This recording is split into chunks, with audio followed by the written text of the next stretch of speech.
کہ یہ T V کے اینکر کہاں مر گئے ہیں، پامال میرا کوئی لا کے دے دے مجھے لال میرا۔ استقبال ہے ناظرین اسلامی چینل پر، سنیں گے دوستو عمران پرتاپ گڑھی کی نظم۔ اس سے پہلے بتا دوں عدالتوں کا قانونی فرض ہے کہ وہ 1991 ایکٹ کو عمل میں لائے، لیکن ہندوتو تنظیموں کا ایجنڈا پورا کرنے کے لیے قانون اور سنویدھان کی دھجیاں اڑائی جا رہی ہے اور نریندر مودی چپ چاپ دیکھ رہے ہیں۔ اسد الدین اویسی AIMIM پرمکھ۔ آئیے دوستو پہلے سنیں گے عمران پرتاپ گڑھی کی نظم، تو آپ سے گزارش ہے ویڈیو کو لائک اور چینل کو سبسکرائب ضرور کیجیے۔ یہ ٹی وی کے اینکر کہاں مر گئے ہیں۔ لوگوں نے مجھ سے کہا ان پہ سوال مت کھڑا کرو ورنہ وہ تمہیں کبھی دکھائیں گے نہیں۔ میں نے کہا اس سے پہلے بھی کبھی نہیں دکھایا، لیکن میں لوگوں کے دلوں میں تو ہوں نا۔ یہ ٹی وی کے اینکر کہاں مر گئے ہیں، یہ گاندھی کے بندر کہاں مر گئے ہیں۔ میری چیخ اور میری فریاد کہنا، یہ صاحب سے ایک ماں کی روداد کہنا، کہ اور کتنا ہمیں برباد کرو گے صاحب، کیا ستم اور نیا ایجاد کرو گے صاحب، خود کے اولاد نہیں ہے تو بتاؤ اتنا کتنی ماؤں کو بے اولاد کرو گے صاحب۔ میری چیخ اور میری فریاد کہنا، یہ صاحب سے ایک ماں کی روداد کہنا، کہیں جھوٹ کی شخصیت بہ نہ جائے، یہ نفرت کی دیوار چھت بہ نہ جائے، ہے ایک ماں کے اشکوں کا سیلاب صاحب، کہیں آپ کی سلطنت بہ نہ جائے، کہ اجڑ سا گیا ہے گلستان وطن کا، نہیں تو یہ بھارت تھا خوشحال میرا، کوئی لا کے دے دے مجھے لال میرا، کوئی لا کے دے دے مجھے لال میرا۔ اسد الدین صاحب، سب کے دلوں کی جان بنایا ہے آپ نے، لیکن اس سے پہلے یہاں مائیں بیٹھی ہیں، بہنیں بیٹھی ہیں، تو 4 مصرے یہ پڑھ دیتا ہوں کہ اپنے شہر کی تازہ ہوا لے کے چلا ہوں، ہر درد کی یاروں میں دوا لے کے چلا ہوں، مجھ کو یقین ہے کہ رہوں گا میں کامیاب، رہوں گا میں کامیاب، مجھ کو یقین ہے کہ رہوں گا میں کامیاب، کیونکہ میں گھر سے ماں کی دعا لے کے چلا ہوں۔ اور آخر میں جاتے جاتے بس اتنا کہ سچ کی پہچان بن کر جیو تو صحیح، تم نگہبان بن کر جیو تو صحیح، یہ زمانہ ادب سے جھکائے گا سر، تم مسلمان بن کر جیو تو صحیح۔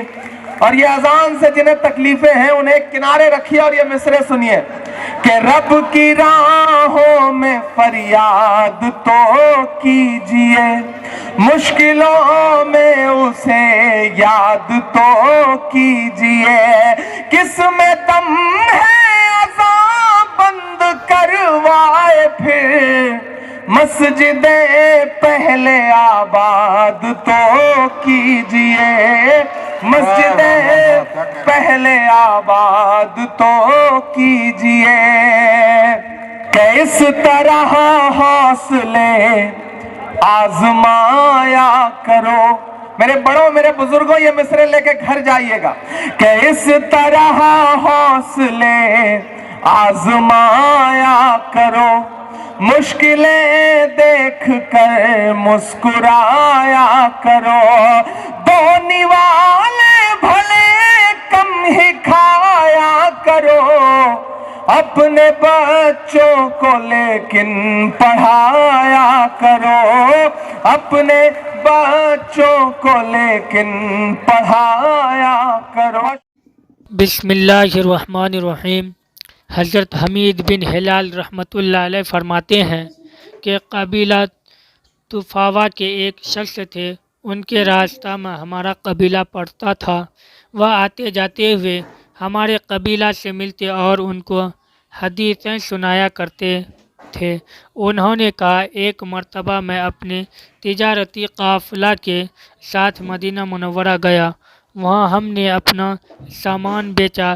پھر میں نے اپنے جی میں کہا کہ میں اس شخص یعنی رسول اللہ صلی اللہ علیہ وسلم کے پاس ضرور جاؤں گا اور ان کے حالات لے کر اپنے قبیلہ والوں کو جا کر بتاؤں گا.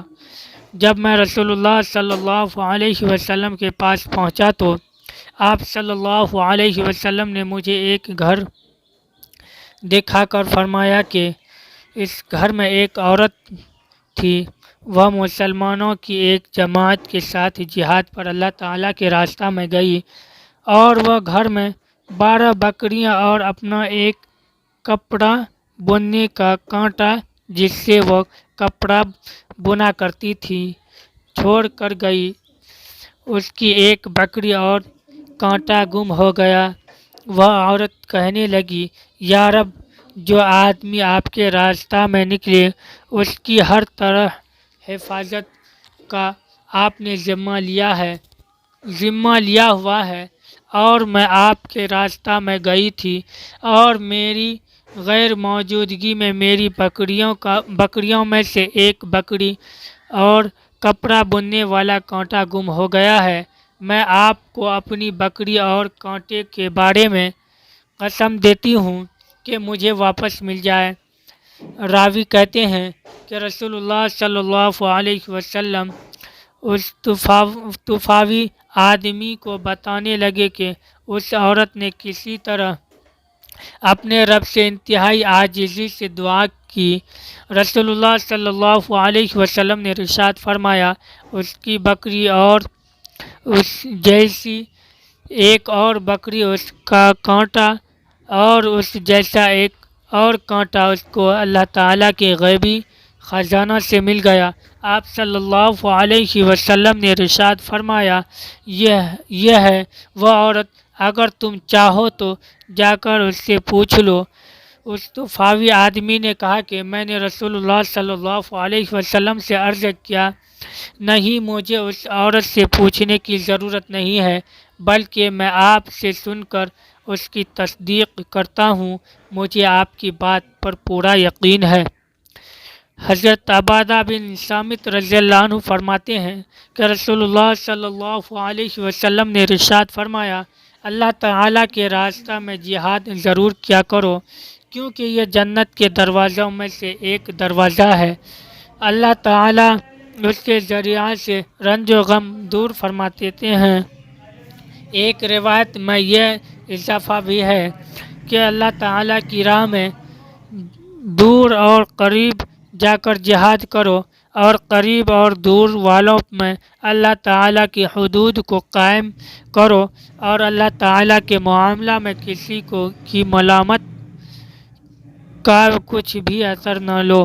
حضرت ابو امامہ رضی اللہ عنہ فرماتے ہیں کہ ایک شخص نے عرض کیا, یا رسول اللہ, مجھے سیاحت کی اجازت مرحمت فرما دیں.